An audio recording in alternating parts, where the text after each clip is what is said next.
જોયેલા દાખલા છે, અનુભવેલા. મેં 160 દીકરીઓને બચાવેલી છે આમાંથી. એવી દીકરીઓ કે જે છેલ્લે મરણતોલ અવસ્થામાં હતી અને એમને અમે પાછી લાવી છે. વિચાર કરજો તમે કે શું એ દીકરીઓ બધી ગાંડી હતી? ના, સારા પરિવારની હતી, સંસ્કારી મા બાપની દીકરી હતી, ખૂબ ભણેલી પણ હતી. એક તો એન્જિનિયર દીકરી હતી જે આ વોટરશેડ વિભાગની અંદર પીડબ્લ્યુડીમાં જિલ્લા પંચાયતમાં એન્જિનિયર દીકરી. વિચાર કરજો તમે કે આ દીકરીઓ સાથે એવું તો શું કરવામાં આવતું હશે કે આવા રાવણો રાતોરાત એને ફૂલ કરીને લઈ જાય. અને દીકરી એટલી તો કેટલી સીધી, એવી તો કેવું એને દુનિયાનું ભાન ન હોય. એને એવું કેવી રીતે વિચારી શકે કે મારા મા બાપ જેને મને આવડી મોટી કરી છે, જેને મને ભણાવી છે, જેને મારા પર વિશ્વાસ મૂક્યો હતો, મારા ભાઈએ મારા પર ભરોસો મૂકીને મને કોલેજ સુધી ભણવા મૂકી હતી, એના વિશ્વાસનો હું ભંગ કેવી રીતે કરી શકું? અને આ સ્ટેપ, આ જયારે પરિસ્થિતિ જયારે આ પોઈન્ટ ઉપર આવે છે દીકરી, ત્યારે એ નિર્ણય લઈ લે છે. અને એ નિર્ણય એટલો બધો ખોટો હોય છે કે પોલીસ સ્ટેશન અને કોર્ટમાં જયારે એ મા બાપ હાથ જોડે છે, પોતાની પાઘડીઓ ઉતારે છે, તેમ છતાં પણ એ દીકરી માનતી નથી.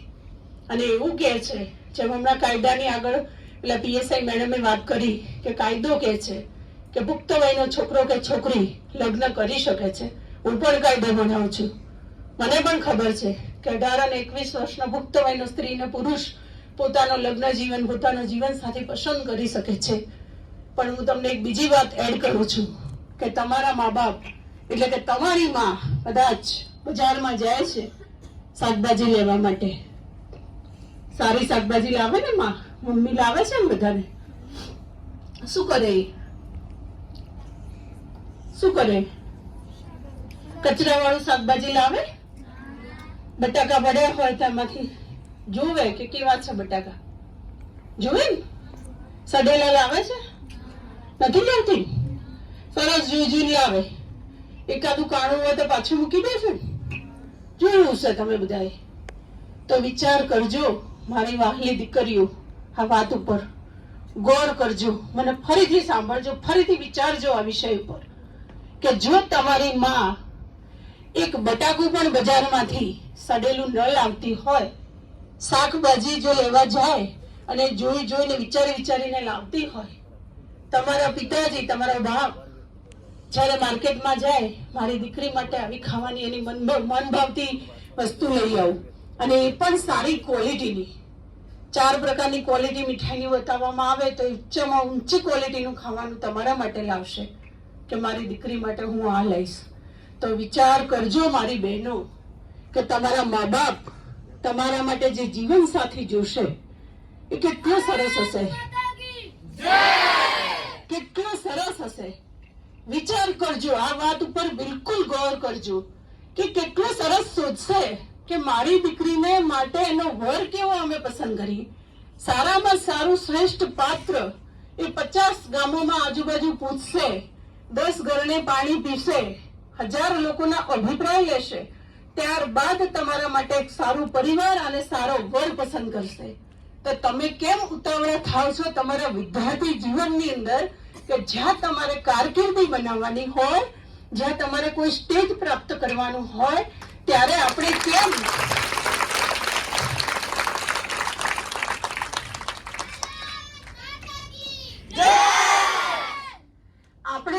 એટલા ઉતાવળા થઈએ અને આપણે કેમ આપણા જાતે આવા વાહિયાત લોકો, પંચર વાળા લોકો કે જેમની ઓકાત કઈ ના હોય, ઝુંપડપટ્ટીમાં રહેનારા લોકો, માંસ મચ્છી ખાનારા લોકો, જેને આપણા ધર્મ સાથે પણ કઈ લેવા દેવા ન હોય, એવા કોઈ પણ વ્યક્તિ સાથે આપણે આપણું જીવન કેમ જોખમમાં મૂકીએ? તમે બધા જાણો છો અખબારોની હેડલાઇન્સ. શ્રદ્ધા હોય કે બીજી કોઈ પણ દીકરી હોય જેના 35 ટુકડા જો ફ્રીજમાં આવતા હોય તો તમે બધી દીકરીઓ બહુ સારી રીતે સમજી શકો છો કે બીજા ધર્મનો વ્યક્તિ હોય, બીજા સમાજનો હોય, મારા મા બાપે જેને પસંદ નથી કર્યો હોય, એવા લોકો, એવા વ્યક્તિ સાથે હું કેમ મારા જીવનને એના નીચે સમર્પિત કરી દઉં? કેમ હું એની સાથે મારા વિદ્યાર્થી જીવનની અંદર જેમાં મારે સરસ કારકિર્દી બનાવવાની છે, મારા મા બાપનું નામ રોશન કરવાનું છે, મારા પરિવારનું નામ રોશન કરવાનું છે. આગળ એક વાત થઈ કે જે ગામમાંથી છોકરી બિલોંગ કરતી હોય ત્યાં 10 દીકરીઓને પણ એ નુકસાન પહોંચાડે છે જો એ છોકરી કંઈક ખોટું સ્ટેપ લે છે તો વિચાર કરજો કે તમે આઈડલ બનવાની જગ્યાએ, આદર્શ બનવાની જગ્યાએ કોઈના માટે ક્યાંક અડચણરૂપ બનો છો. તમે તમારું જીવન જોખમમાં મૂકો છો, બીજાઓના જીવન જોખમમાં મૂકો છો. આવું આપણે કેમ કરવું પડે? શાસ્ત્રોમાં લખેલું છે 0 થી 25 વર્ષની વય સુધી, શિશુ વયથી 25 વર્ષની વય સુધી વિદ્યાર્થી જીવન હોય, બ્રહ્મચર્યાશ્રમ આપણો. આ સમય દરમિયાન માત્ર ને માત્ર શિક્ષણ મેળવવાનું છે, તમારે કારકિર્દી બનાવવાની છે. મને ખૂબ જ દુઃખ થાય છે મને જયારે રાજેશભાઈએ દીકરીઓની વાત કરી એટલે મારે અહીંયા આવવું પડ્યું, લાંબુ થવું પડ્યું. મારે ઓપરેશન કરેલું છે, 1.5 મહિનો મને થયો છે. તેમ છતાં હું અહીંયા સુધી આવી કારણ કે મેં દુઃખ જોયું છે, મેં તકલીફો જોઈ છે, એ મા બાપની પીડાઓ જોઈ છે, એ મા બાપની વેદનાઓ જોઈ છે, એ દીકરીઓને મેં જોઈ છે તડપતા. એ સ્ટેપ લીધા પછી એ તડપે છે. સ્ટેપ લીધા પછી, જ્યાં સુધી સ્ટેપ લીધેલું હોય છે, જ્યાં સુધી કોર્ટમાં ગવાહી આપવા આવે છે ત્યાં સુધી તો બધું સારું હોય છે, એવરીથિંગ ઇઝ ઓકે. અને આખી કહેવાય ને કે ફિલ્મી લાઈફ હોય છે કે મને મારું મનપસંદ પાત્ર મળ્યું, પણ એના પછીનો જે દોર શરૂ થાય છે એકાદ બાળકના જન્મ પછીનો, એ ખરેખર ખૂબ જ ભયાનક અને કરુણ હોય છે. અને એ મેં મારી નજરે જોયા છે દાખલા. એટલે તમને દીકરીઓને ખાસ કહેવા માટે આવી છું. મારે જે કહેવાની વાત હતી કે મરી જેવું કડવું બોલીશ, પણ આ કડવું બોલવાનું કારણ માત્ર એટલું છે કે આપણે બધા એ ભાન ભૂલ્યા છીએ. આજે કોલેજમાં દીકરીઓની હું પરિસ્થિતિ જોઉં છું. મેં જોયું છે કે દીકરીઓ જે વોટ્સએપ ને ઇન્સ્ટાગ્રામ, ફેસબુક, આ બધું જે સોશિયલ મીડિયા આવ્યું ને એ પછી તો આખું જીવન બદલાઈ ગયું છે. એક હોસ્ટેલમાં હું ગઈ હતી રાજેશભાઈ, સમરસ હોસ્ટેલમાં. 2 કિસ્સા બને એવા. એમાં તો એક દીકરીએ સુસાઇડ કરી લીધું આના વડે ચડીને, મોબાઈલના. શું થયું વિચાર કરજો. દીકરી સામાન્ય ઘરની, સામાન્ય પરિવારની, ફર્સ્ટ યરમાં ભણતી, 17 થી 18 વર્ષની દીકરી હશે. વિચાર કરજો કેવી ઘટના બની હશે, એની સાથે શું થયું હશે કે એને હોસ્ટેલમાં ગળે ફાંસો ખાવો પડ્યો. આ જે છે મોબાઈલ, એ સારું પણ છે અને ન્યુસન્સ પણ છે. મોબાઈલ એટિકેટ હોવી જોઈએ, શિસ્ત હોવી જોઈએ. મોબાઈલને કેવી રીતે વાપરવો, કેટલો વાપરવો અને કોની સાથે વાત કરવી, આ શિસ્ત તમારામાં હોવી જોઈએ. નો ડાઉટ હું માનું છું કે આ જે તમારો પીરિયડ છે એ ફિઝિકલ એટ્રેક્શનનો પીરિયડ છે. એટલે અત્યારે તમે કદાચ અમારી વાતને તમને ઓલ્ડ એજ પીપલ એમ સમજીને અમને કદાચ તમે અમને નગારી નાખશો, પણ આ વાત તમને 10 વર્ષ પછી યાદ આવશે કે પેલા બેન શું કહીને ગયા હતા. કારણ કે આપણી એક સામાન્ય ભૂલ, એક ચેટિંગ, કોઈના મેસેજનો રિપ્લાય, અને ખાસ બહેનો હું તમને કહું કે આ જે સોફિસ્ટિકેટેડ રાવણો છે ને એ નામ બદલીને તમારી સાથે વાત કરશે. શું કરશે? નામ હશે દેવાંશ, રામ, આવા સરસ સરસ કૌટિલ્ય, આવા નામ મેં જોયા છે. જયારે સાયબર ક્રાઇમમાં અમે લઈ જઈએ એટલે આવા નામ હોય. આવા બહુરૂપિયાઓ જેને કહેવાય, આવા બહુરૂપિયાઓ વિવિધ નામ ધારણ કરીને તમારી સાથે તમારા મા બાપની આબરૂ લીલામ કરવા માટે આવા લોકો તમારી આજુબાજુ ફરતા હોય છે, તમને ઓબ્ઝર્વ કરતા હોય છે. કેવા પરિવારની આ દીકરી છે, એના ઘરમાં મોટો ભાઈ છે કે કેમ, એનો બાપ સક્ષમ છે કે કેમ, નથી થોડું નબળું પરિવાર છે તો લાવો અને એક મેસેજ કરો. મેસેજ થી વાત કરે છે અને આપણા જેવા ગાંડા લોકો, ગાંડી દીકરીઓ જવાબ પણ આપે છે જવાબ. મેં જોયા છે ચેટિંગ, મને પોલીસે બતાવેલા છે કે બેન દીકરીએ જવાબ આપેલો છે, અમે તો ઝંડો લઈને ગયા હોઈએ છોકરીને બચાવવા, છોકરી સાથે આમ થયું, પણ સામે રિપ્લાય થયેલો હોય છે. ત્યારે અમારે પણ નીચું દેખવું પડે છે. પછી અમે એવું કહીએ કે બ્રેન વોશ છે અને ફોસલાવવામાં આવી હશે, આવું અમે વાત કરીએ. કારણ કે અમારે તો દીકરીને બચાવવાની હોય છે એટલે અમારે આવા શબ્દો મૂકવા પડે. પણ ક્યાંક આપણી હિન્દુ સમાજની દીકરીઓનો પણ પૂરેપૂરો વાંક હોય છે કેમ ભાઈ આપણને અનનોન માણસ મેસેજ કરે ને આપણે એને જવાબ આપી? તું છે મારો કોઈ કાકા મામાનો ભાઈ? તું કોણ છે ભાઈ? કેમ મને મેસેજ કરે છે? અને જવાબ પણ કેમ આપવો પડે? એવું પણ કેમ પૂછવું પડે? અને એવું સોશિયલ મીડિયા કેમ આપણે વાપરવું પડે? હું તો ત્યાં સુધી કહું છું કે ઇન્સ્ટાગ્રામ કે ફેસબુક કે વોટ્સએપ તમારા મમ્મી પપ્પાના ઓબ્ઝર્વેશનમાં તમે વાપરો, અને જરૂર નથી. તમારે કોઈને જરૂર લાગે છે ઇન્સ્ટાગ્રામની? નથી વાપર્યું, મને નથી આવડતું. મારે એક છોકરો હેન્ડલ કરે છે. તમને સત્ય કહું,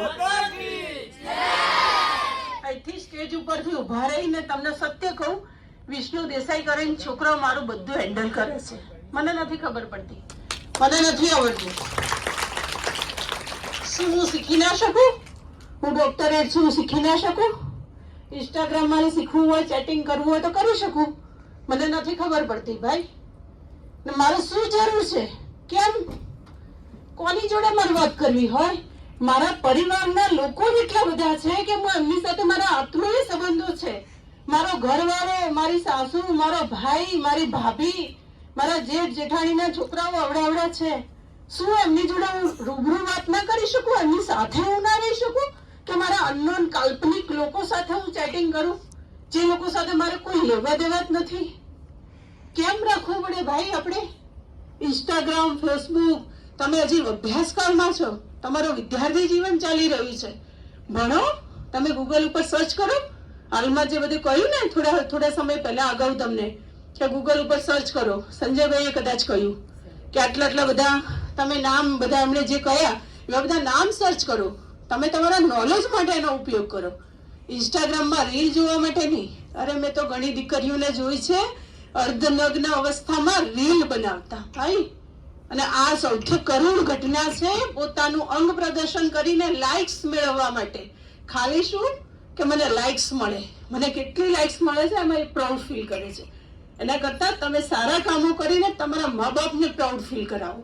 તમે એટલું સરસ અચીવમેન્ટ્સ કરો, તમે તમારા અભ્યાસમાં આગળ વધો, એમાં તમારો રેન્ક પ્રાપ્ત કરો. તમે જે અર્ધનગ્ન બનીને રીલ્સ ઉતારો છો એ રીલ્સ તમારા માટે ઉપયોગી નથી, યાદ રાખજો. મારા બ્લડ પ્રેશર છે એટલે થોડુંક શ્વાસમાં તકલીફ. અને આ વિષય ઉપર વધારે બીપી હાઈ થાય છે. મારો બીપી હાઈ થાય આ વિષય ઉપર. એમાં જો એકાદ દીકરીનું કશુંક નીકળે ને તો મારું હાઇપરટેન્શન વધી જાય, પછી મારે હાથ ઉપડે છે. આ પણ તમને કહું, જે લોકોએ મારું રૌદ્ર સ્વરૂપ જોયું છે એ બધાએ મને જોઈ છે, તો મને એમ જ બ્લડ પ્રેશર આવી છે. કેમ કે મને દુઃખ થાય કે કેમ એ દીકરી કેમ ના સમજી શકે, કેમ એના મા બાપને ભૂલી જાય. જે મા બાપ એને વર્ષો સુધી ભણાવી હોય, કે મોટી કરી હોય. આપણે બધા આજે એ કલ્ચરના લોકો છીએ. આપણે બધાએ આજે આ સરસ સેમિનાર છે, આમાંથી એક શીખ ચોક્કસ લઈને જઈશું કે જ્યારે તમે બહાર જાઓ છો, બહારની દુનિયામાં જાઓ છો, તમારા મા બાપ સિવાય લાગણી અને પ્રેમ કરનારું કોઈ જ નથી. નો વન, નો વન. આ તમને લખીને રાખજો. હા, તમારા મા બાપે શોધેલો કોઈ મૂર્તિઓ, કોઈ વ્યક્તિ, તમારો જીવન સાથી, જે તમને સુખ દુઃખમાં સાથ આપશે, તમને છેક સુધી તમારું મૃત્યુ થશે ત્યાં સુધી અંતિમ યાત્રામાં તમારા અગ્નિ સંસ્કાર કરવા માટે જે વ્યક્તિ આવશે એ તમને સાચો રિયલ લવ કરનારો માણસ હશે. આજે આજુબાજુ પરચુરણ ફરે ને, પંચરિયા પરચુરણ, હું એને પરચુરણ કહું છું. પરચુરણ કહેવાય, એ બધા પરચુરણ કહેવાય. એ તમારા જીવનનો ઉદ્ધાર ન કરી શકે, તમારા મા બાપને ઇજ્જત આબરૂ ન આપી શકે, અને એવા લોકોથી દૂર રહેવું. અને હું તો બીજી એક વાત કરવા માંગુ છું. કદાચ આમાંથી કોઈ જ્ઞાતિ બંધનને નહીં માનતું હોય તો માફ કરજો, પણ હું તો જ્ઞાતિ બંધનને પણ માનું છું. તમે ઘોડા અને ગધેડાનું એક પ્રાણી જોયું છે વચ્ચેનું? ખચ્ચર. ખચ્ચર, બરાબર? ખચ્ચર જોયું છે ને? શું છે? પ્રાણી. ઘોડા અને ગધેડા વચ્ચેનું. Yes, exactly. ભાઈ સાંભળજો, દીકરીઓ ખૂબ નાની છે, મારી વાતને કદાચ ના સમજી શકે, પણ હું ખુલ્લા સ્ટેજ ઉપરથી કહું છું કે ઘોડા અને ગધેડાનું મિશ્રણ એટલે કે ખચ્ચર. જ્યારે આપણે જ્ઞાતિબાર લગ્ન કરીએ છીએ, જ્ઞાતિબાર, ધારો કે હું રબારીની દીકરી છું, બરાબર, અમારો વ્યવસાય પશુપાલનનો, મારા અંદર એ સંસ્કાર બાય જીન્સ ડીએનએ માં હોય, બરાબર. સાયન્સની સ્ટુડન્ટ છું એટલે મને ખબર છે કે ડીએનએ ની એક પેર બને, એટલે એ પ્રમાણે મારા મા બાપ, મારી પેઢીઓથી મને એ સંસ્કાર મળેલા હોય. રાજપૂતની દીકરી હોય તો એની અંદર ક્ષત્રિયાણી ના હોય, બરાબર ને. એવી રીતે દરેક જ્ઞાતિ પ્રમાણે એની અંદર એક વારસાઈ, બ્રાહ્મણની દીકરી હોય તો એના અંદર જ્ઞાન હોય, વિદ્વતા હોય. આ રીતે દરેકના અંદર એક ડીએનએ ની ચેન હોય છે. આપણે શું કર્યું, ઘણા પ્રાઉડ સાથે મને કંકોત્રી આપવા આવે, ફલાણા ફલાણા દરજીના સુપુત્ર ફલાણા ફલાણા પટેલની દીકરી સાથે, કે બેન આંતરજ્ઞાતીય લગ્ન છે. આંતરજ્ઞાતીય લગ્ન ખરેખર સારા હોય? હું એને નથી માનતી, મારું અંગત મંતવ્ય છે, કોઈ માને કે ન માને. હું એને ઘોડા અને ગધેડાનું મિશ્રણ સમજુ છું. ખચ્ચર, જે કાંઈ જ કામનું ન હોય. વિદ્વાન લોકો મારી વાતને ખૂબ સારી રીતે સમજી ગયા હશે કે ખચ્ચર બેનું મિશ્રણ થાય એટલે શું થાય, ને ઘોડો પણ ને ગધેડો પણ ના રહે. ગધેડો બિચારો થોડોક તો સારો હોય કે વજન ઉચકે, અને ઘોડો હોય તો એની પાસે તો ઘણી બધી કાબિલિયત છે, પેલું વચ્ચેનું રહે. એટલે વિચાર કરજો કે જો કોઈ અન્ય જ્ઞાતિની છોકરી કે છોકરો અન્ય જ્ઞાતિની છોકરી કે છોકરા સાથે લગ્ન કરે તો એના બાળકો કેવા પેદા થાય? શું ભારત વર્ષને આપણે આવા બાળકો આપવાના છે? આવા આપવાના છે? આ દીકરીઓ એટલે ભવિષ્યની માતાઓ છે. તમારા શરીરમાં એક અંશ પડશે જેનું ડીએનએ ચોક્કસ હોવું જોઈએ, અને ડીએનએ સાચું હશે તો જ આપણે આ ભારત વર્ષને શિવા રાણા લક્ષ્મી આપી શકીશું. મેં તો હમણાં જ એક ભાઈ જોડે મજાક પણ કરી રસ્તામાં કે આપણે બધા એક જ બાળકની સંકલ્પના કરી નાખી. હું તો ઉતીન એક વચ્ચે અમે બે, પહેલા તો એવું હતું કે અમે બે ને અમારા બે, હવે આપણે એક લાયા, અને હવે તો લિવ ઇન રિલેશનશીપ આવ્યું, કાયદો આવ્યો, અમે કાયદો ભણાવીએ છીએ. એમાં લિવ ઇન રિલેશનશીપ એટલે કે કોન્ટ્રાક્ટ મેરેજ. પેલા મેરેજ નહીં, અગ્નિની સાક્ષીએ ફેરા થતા 7 ફેરા સાથેના લગ્ન, એનો કોન્સેપ્ટ હવે જતો જાય છે. તમે તો બધા ગ્રામ્ય વિસ્તારના, હજી તમારા સુધી નથી આવ્યું, ભગવાને સારું કર્યું છે, પણ હજી પાટણ સુધી આવી ગયું છે. પાટણમાં લિવ ઇન રિલેશનશીપ વાળા કપલ છે, રહે છે. લિવ ઇન રિલેશનશીપ એટલે વિધાઉટ લગ્ન જેવા સંબંધો સાથે રહેતું કપલ, પતિ ને પત્ની. એટલે પતિ પત્ની ના કહેવાય એને, હું તને પતિ પત્ની ક્યારેય ના કહી શકું, પણ એવા અનૈતિક સંબંધો વાળું એક યુગલ. તો વિચાર કરજો તમે કે એમાં પણ જવાબદારીમાંથી મુક્ત થવા માટેની વાત છે કે જે પરિણીત સ્ત્રી ને પુરુષ પોતાના એકબીજાના સંબંધોને સાચવતા હતા. જે સ્ત્રી પોતાના પતિના મા બાપને પોતાના મા બાપ ગણીને સાસુ સસરાની સેવા કરતી હતી, અને એક પરિવાર આગળ વધતું હતું, વંશ આગળ વધતો હતો. એની જગ્યાએ અત્યારે એવો કોન્સેપ્ટ ચાલે છે આજની જનરેશનમાં કે એમનેમ સાથે રહેવું. આપણે પશ્ચિમી સંસ્કૃતિનું એટલું બધું આંધળું અનુકરણ કર્યું છે કે આંતરજ્ઞાતીય લગ્ન સુધી તો સીમિત હતું, હવે એનાથી પણ આગળ વધી ગયા. એટલા બધા મોડર્ન થતા જઈએ છીએ અને એવું વિચારીએ છીએ કે આ તો કરાય, હવે ક્યાં લગ્નની જવાબદારીઓ લેવી. હમણાં જ મેં પેલા ભાઈને કહ્યું એમ કે એક બાળકનો કોન્સેપ્ટ જતો રહેશે અને આપણે ત્યાં વોટ બેંક ઉભી થઈ રહી છે. તમે કદાચ કલ્પના નહીં કરી શકો કે કાશ્મીરી પંડિતોની, બાંગ્લાદેશીઓની જે દશા થઈ રહી છે, બાંગ્લાદેશી હિન્દુઓની, એ દશા ફરીથી આપણી ન થાય તો નવાઈ જ નહીં. મારી પાસે આંકડા છે.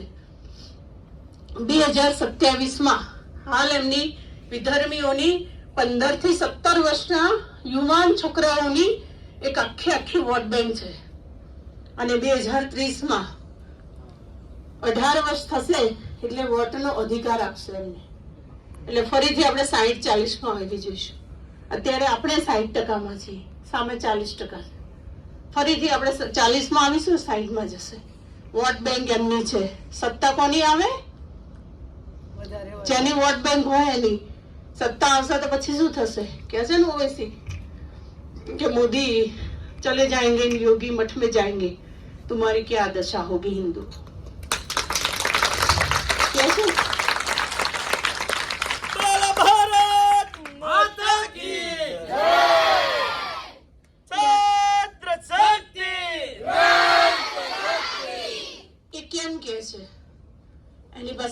છે, એ કોન્ફિડન્સ થી કહે છે.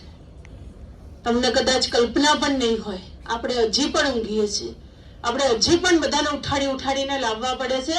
અરે મેં તો વિટમના એવી જોઈ છે કે આપણે ત્યાં કોઈ શસ્ત્ર પૂજનનો કાર્યક્રમ હોય ને, શસ્ત્ર પૂજન દશેરામાં વિશ્વ હિન્દુ પરિષદ દ્વારા અમે શસ્ત્ર પૂજનનો કાર્યક્રમ કરતા. એક પાલનપુરની બ્રાહ્મણોની સોસાયટીમાં મેં શસ્ત્ર પૂજનમાં હું ગઈ. કાટવાળી સાહેબ 3 તલવારો પડેલી, કેવી કાટવાળી, એટલે ચાલે ને એવી ખાલી ફોર્માલિટીઝ ખાલી મૂકેલી, અને એકાદ 2 લાકડી મૂકેલી, એક નાનું કોઈ કાબુ ખંજર મૂકેલું, થોડું 5 જ હો, ગણીને 5 કે 6. મને એટલું બધું દુઃખ થયું કે વિચાર કરજો કે તમારી પાસે એક સારી લાકડી પણ નથી, જ્યારે એમની પાસે AK-47 જેવા સાધનો છે. આપણે પેલા 1 વાળા બાળકમાં પડ્યા છીએ, એમની પાસે 8-8, 9-9 ની ફોજ છે. મેં તો આ છોકરાઓને કહ્યું છે મારી મોટી બેન તરીકે, મેં કીધું શિવા રાણા લક્ષ્મી તો જોઈએ જ, સમજો છો ને મારી વાતને. બીજા શિવા રાણા અને લક્ષ્મી એટલે શિવાજી, મહારાણા પ્રતાપ અને લક્ષ્મીજી જોઈએ, 3 તો જોઈએ. નહીં તો છોકરો મામન, માસી, કાકા, કાકી કોને કહેશે, કોને કે? એટલું બાળકની પરિસ્થિતિ શું થાય? હાલ કુટુંબ પ્રબોધનની વાત થઈ ને, હું કુટુંબ પ્રબોધનમાં બૌદ્ધિક લેવા માટે જાઉં છું સંઘમાં. એમાં મેં ઘણા બધા મારી સામે બેઠેલા માણસો, ઘણાને એક જ બાળક હોય. હવે ફાઈ પણ કોને કહેશે, કાકા પણ કોને કહેશે? વિચાર કરજો તમે ભાવિ માતાઓ છો.